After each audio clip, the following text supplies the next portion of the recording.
Una tarea medio ingrata de estar vigilando el tiempo, entonces le rogaría en esta primera ronda, como he señalado, que tratábamos de ajustarnos alrededor de los 5 minutos y luego tendremos una oportunidad, si no, nos vamos a quedar algunos sin poder expresar nuestra opinión. No nos va a dar el tiempo. Doctor Del Río Portilla. Muchas gracias, doctor Villa. Gracias por la oportunidad y gracias por el excelente contexto que el maestro Beltrán planteó en el marco de la Estrategia Nacional de Energía, de la problemática del abasto energético del país. Y coincido con él plenamente que la Estrategia Nacional de Energía plantea claramente la opción de las fuentes renovables de energía como un elemento para propiciar el desarrollo sustentable del país y para mitigar los cambios de efecto invernadero. Creo que ha quedado claramente establecido esto. Quisiera enfatizar algunos de los temas de la Estrategia Nacional de Energía. Por ejemplo, el tema 2 dice promover el uso eficiente de la energía en todos los sectores. Esto es vital que lo aterricemos. Es vital que consideremos las externalidades en la facturación eléctrica, por ejemplo, y consideremos el tema de los subsidios. En el tema 8 dice dotar de flexibilidad a las redes de transmisión y distribución. Creo que esta Estrategia Nacional de Energía toca puntos centrales en la cuestión de distribución y transmisión de la energía, y ahí requerimos tener investigación porque nuestro sistema de distribución actual no puede cumplir, como bien lo dice la Estrategia Nacional de Energía, no puede cumplir con una generación distribuida, que es fundamental para las fuentes renovables. Creo que ahí habla un tema importante, la interconexión. Interconexión que en el pasado se decía cuando había distribución que se podían producir oscilaciones dañinas a nuestra red. Pero actualmente las nuevas tecnologías de redes inteligentes dicen que cuando hay generación distribuida le dan mayor robustez a la red de distribución. Esto es un punto importante que habría que tomar. En el tema 10 dice diversificar y optimizar el parque de generación. Este punto de la Estrategia Nacional de Energía precisamente lo que dice es que fomentemos la diversidad, no solo de hidrocarburos. La mayor parte de la energía de nuestro país viene de los hidrocarburos, que la diversifiquemos. Yo creo que estos temas están bien establecidos en la estrategia. El tema 5 dice identificar y aprovechar el potencial de las energías renovables en nuestro país. Y creo que ahí es otra área de oportunidad detectada por la Estrategia Nacional de Energía, y precisamente las fuentes renovables, como son la eólica, la solar, la geotérmica, la de mareas, es algo importante que debíamos tener. Todo esto lo centró muy bien en el contexto de un México que actualmente está sufriendo cambio climático antropogénico. Y eso no solo México, todo el mundo. Por otro lado, sabemos que tenemos una gran parte de la población bajo situación de pobreza extrema. Sabemos que está habiendo agotamiento de los recursos naturales y el desarrollo económico en nuestro país, en muchos otros lugares, pero también en nuestro país, ha sido para unos cuantos. Tenemos una desigualdad de la riqueza. Y todo esto lo han apuntado precisamente a que debemos propiciar el desarrollo sustentable. Y además, creo yo que contamos con un sistema científico profesional. Cuando se dice que el sistema científico es profesional, pero no tenemos el impacto necesario, hay que ver por qué. Y creo que todavía somos pocos. En el sistema científico mexicano todavía somos pocos. Necesitamos incrementar el número de científicos.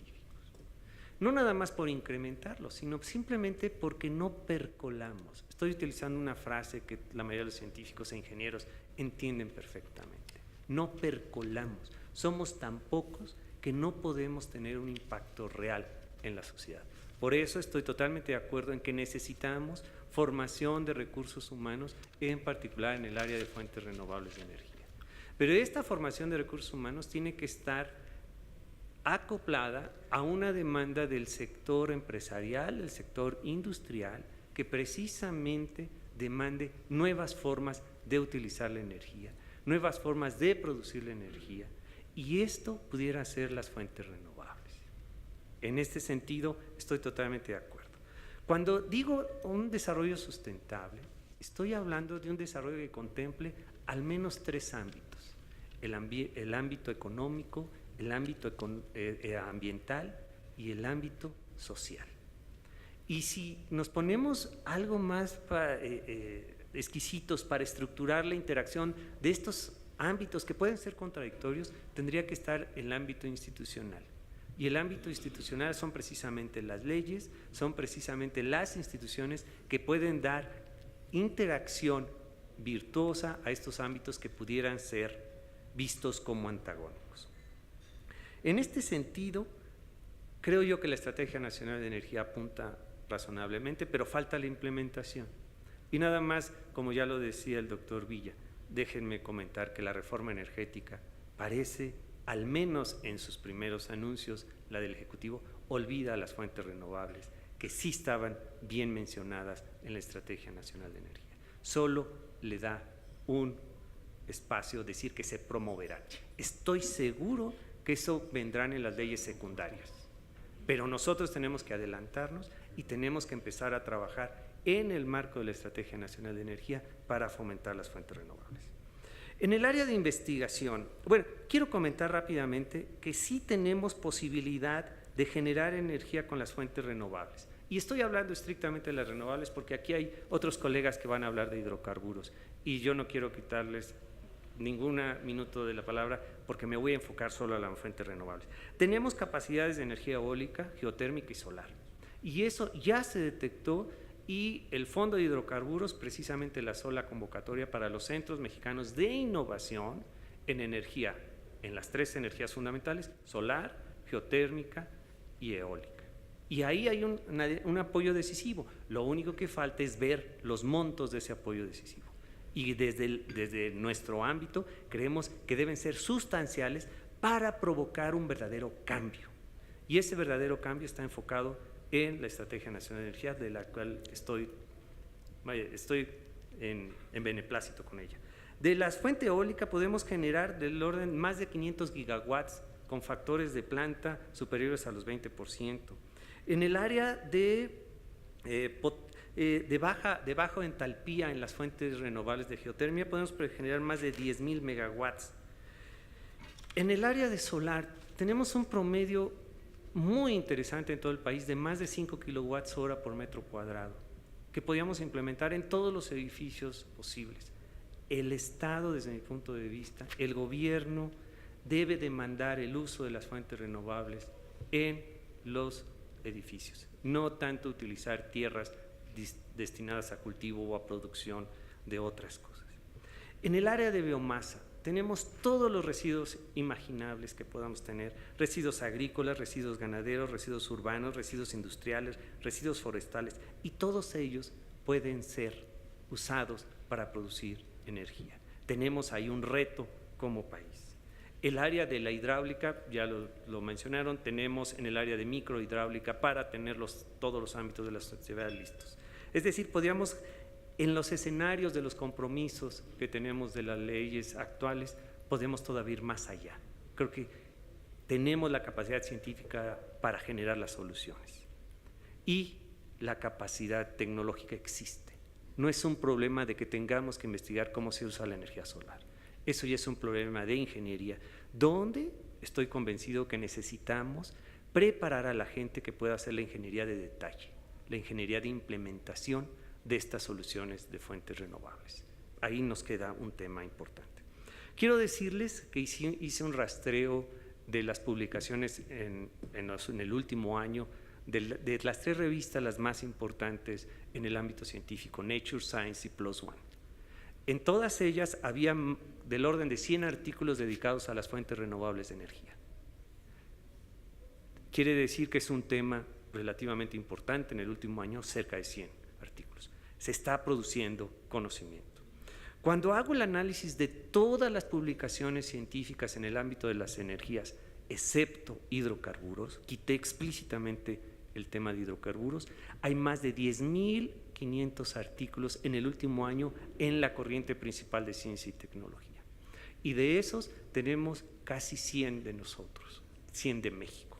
Y los temas que están en el ámbito de Nature Science son los temas que abordan los mexicanos. Es decir, los mexicanos estamos capacitados para precisamente tocar esos temas de importancia. Entonces, dado el tiempo que tengo, quiero decirles que estamos listos, como aparato científico, estamos listos para trabajar en las fuentes renovables de energía. Estamos listos para capacitar a la personales que haga la ingeniería de detalle. Eso es importante. Y quiero terminar diciendo que las fuentes renovables de energía son una oportunidad para el desarrollo sustentable del país. Y estamos en el momento todavía de llegar desde el punto de vista científico y tecnológico a procesos de innovación y que no nos pase lo que nos está pasando con celdas fotovoltaicas, por ejemplo. Que no nos pase de que se nos va el camino. La reforma energética se justifica ante la crisis ambiental propiciada por los gases de efecto invernadero y la parte económica que no voy a discutir aquí. Sin embargo, si nosotros no la aterrizamos a cambiar nuestra matriz energética, estaremos perdiendo una oportunidad. En el mundo hay un esfuerzo real por investigar en temas de fuentes renovables de energía. Como ya lo dije, México tiene los científicos profesionales en estas áreas y tiene la capacidad de formar a su gente, de formar tanto haciendo investigación como de ingeniería de detalle. ¿En qué temas debemos investigar? Debemos investigar en temas relacionados con las redes inteligentes de distribución de energía eléctrica, en materiales para el aprovechamiento de todas las posibilidades de energía, desde residuos hasta cuestiones fotovoltaicas, cuestiones geotérmicas. Un tema muy importante que es crucial es el almacenamiento de energía. El almacenamiento de energía, dada las fluctuaciones de las fuentes renovables, es un tema importante. El uso eficiente y en las nuevas tecnologías diciendo mar, la maremotriz, la eólica, la solar, la geotermia de roca seca. A esas son las áreas. Y yo creo que México no debe desperdiciar esta oportunidad de entrarle a la tendencia de las fuentes renovables de energía. Muchas gracias. Muchas gracias, doctor del Río. Señalo, olvidé comentar al inicio que este foro está siendo transmitido al mundo, a nivel nacional e internacional, y pues ahí están apareciendo ya algunos chats, ¿no?, haciendo muchas participaciones y preguntas. Imaginemos que el día de hoy se tiene un 1% del Producto Interno Bruto en relación al Producto Interno Bruto para la inversión en ciencia, tecnología e innovación. Y que hay que hacer una distribución adecuada de ese recurso, atendiendo un sector que es fundamental para el desarrollo económico y social de nuestro país, que es el sector de energía. Hidrocarburos convencionales, no convencionales. De la manera en que estamos organizados, se ha señalado, pocos investigadores, buena capacidad científica en número, etcétera, poca interrelación con la industria, los esquemas de vinculación débiles, etcétera. ¿Cuáles deberían, por dónde tendríamos que irnos? ¿Por dónde tendríamos que definir? Se requiere una definición de la política tecnológica de Petróleos Mexicanos y de las empresas que generan el tema de energías renovables, diferente a la que ha tenido ahora o no. Se requiere tecnología, ya se ha señalado, para poder resolver los retos tecnológicos presentes en la explotación de hidrocarburos, en su transformación, etcétera. Pero si tenemos recursos como país en términos de capacidades formadas, la pregunta ¿es conveniente o no utilizar esos recursos humanos que el país ha invertido para su desarrollo para atender esos? ¿O seguiremos siendo seguidores en el tema tecnológico, comprando o tratando de comprar inteligentemente, ¿no? Dejo estas preguntas adicionales. Doctor Zuru. Sí, muchas gracias y buenas tardes a todos. Déjenme comenzar un poco tomando la parte final del cuestionamiento que es el doctor Villa. A mí me parece pues, que con toda claridad el aparato científico mexicano sí se tiene que ligar más y mejor con el aparato productivo de México. Ahora, el aparato productivo de México, ya sea Comisión Federal de Electricidad, Petróleos Mexicanos o cualquier empresa del sector de energía tiene que reconocer que efectivamente la tecnología es una palanca para generar valor económico, ambiental y social, como acertadamente decía el doctor Del Río. Yo creo que el tratamiento de esas empresas respecto a la tecnología tiene que ser eso, tiene que ver a la tecnología como una fuente, no solamente de conocimiento, sino como una fuente para generar valor en las tres vertientes que acabo de mencionar. ¿Qué significa eso? Significa que la alineación que mencionaba el maestro Beltrán entre el aparato científico mexicano y el aparato productivo también tiene que reconocer que debe existir una transformación en el aparato productivo para que vea la tecnología no como un commodity donde se va al mercado, se compra y de esa manera yo sigo operando. Se debe ver también la tecnología como una oportunidad para mejorar el proceso actual productivo y de esa manera generar valor. Entonces, la transformación no solamente es del aparato científico mexicano, que tiene mucho que modernizarse, sino también del aparato productivo mexicano. Así que, habiendo dicho esto, déjenme ir a mi texto y, doctor Villa, trataré de hacerlo en 5 minutos, como usted nos ha mencionado. Muy bien, el aprovechamiento de la capacidad científica mexicana primero debe reconocer su necesidad de expandirse, como apuntaba nuevamente el doctor Del Río, pero también modernizarse. Su crecimiento no debe estar atado a obtener más recursos para crear nuevas instituciones, sino debe iniciar de manera urgente un relevo generacional ordenado, asociado a la formación inmediata de una nueva generación de investigadores. ¿Qué significa eso? Si nosotros vamos a las estadísticas demográficas de nuestro país, nosotros somos un país de jóvenes. Sin embargo, nuestros institutos de investigación son institutos de viejos. Y eso tiene que ver nuevamente con el problema de pensiones dignas y adecuadas, donde tenemos que resolverlo.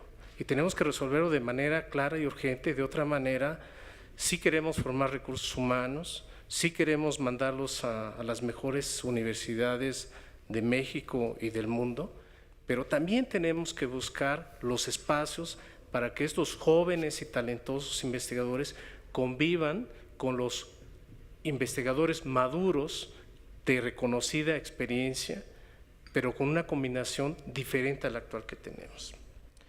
En el contexto actual de la legislación que tenemos, organizaciones como el Instituto Mexicano del Petróleo deben transformarse en organizaciones tractoras que permitan la incorporación de otros centros de investigación e instituciones de educación superior en la realización de proyectos de mayor alcance y de mayor valor. Con toda claridad, la presencia de los fondos estimula las asociaciones, pero tenemos que pensar en otros términos que nos dan aliento en el largo plazo para que justamente cuando la capacidad científica es variada, escasa, geográficamente dispersa, tenemos que buscar los mecanismos que nos acerquen, y el mecanismo para acercarnos, sin duda, son los proyectos. Por otro lado, los fondos de fomento a la investigación y desarrollo tecnológico son imprescindibles para darle continuidad y aliento de largo plazo a la actividad científica. Sin embargo, sus reglas de operación pueden ser modificadas para agregarle eficiencia. Los montos tan significativos al día de hoy son explicados, entre otras cosas, por sus reglas que impiden mayor agilidad, por la escasez de grupos de investigación formados y maduros dedicados al sector y por las restricciones en la construcción de propuestas de desarrollo científico. Por ejemplo, si un proyecto aprobado por alguno de estos fondos tiene modificaciones, el comité técnico establecido por ley tiene que aprobarlas. La propuesta es que si las modificaciones son menores y habría que ponerse de acuerdo qué significa menor, dejemos que el comité de evaluación, que se reúne con una frecuencia mucho mayor a los comités técnicos, tome la decisión.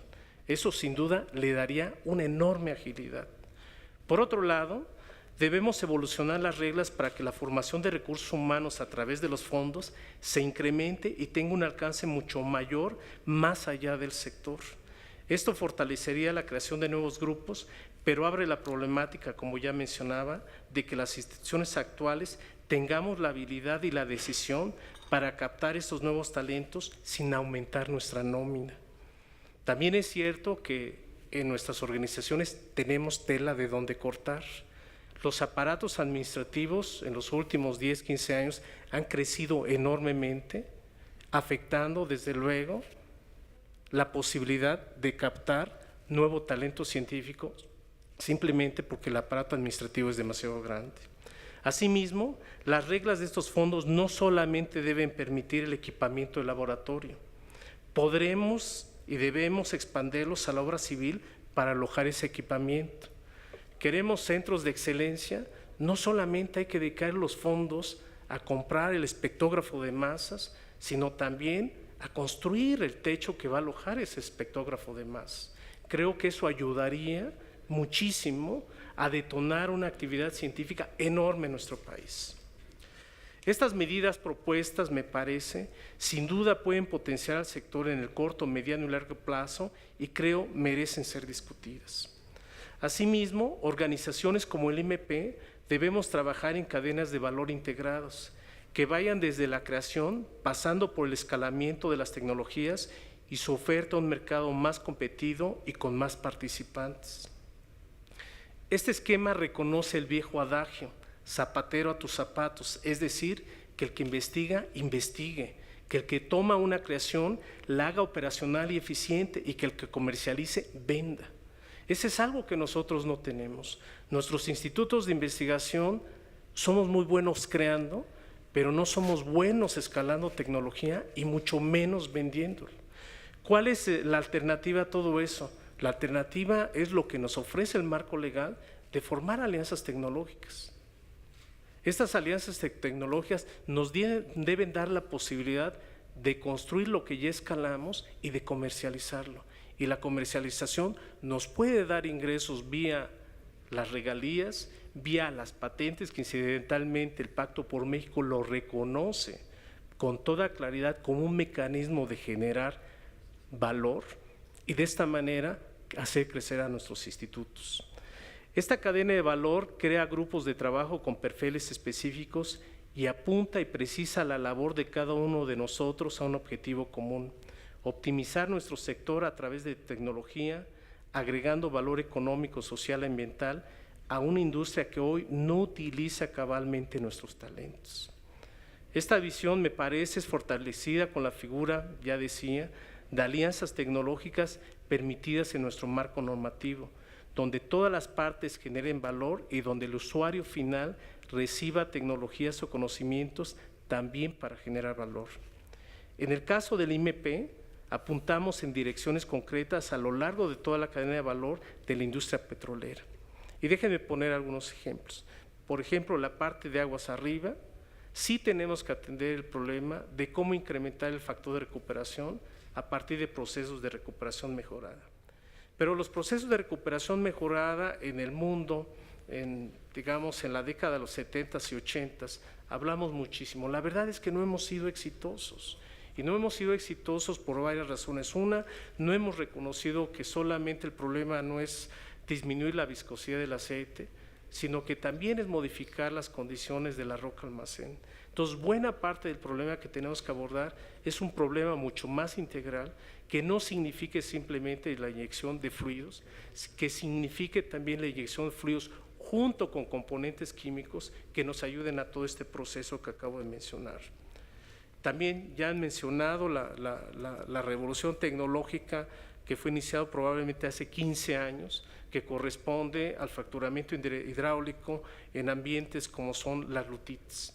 Desde luego tenemos que trabajar más y mejor en esos ambientes y resolver el problema no solamente de fracturamiento con agua, sino sustituir el agua por otro fluido, por ejemplo, o simplemente utilizar agua y tratarla, recircularla un número de veces para no afectar el ambiente. E incidentalmente el problema ambiental de las lutitas para obtener hidrocarburos, a mí me parece un falso debate.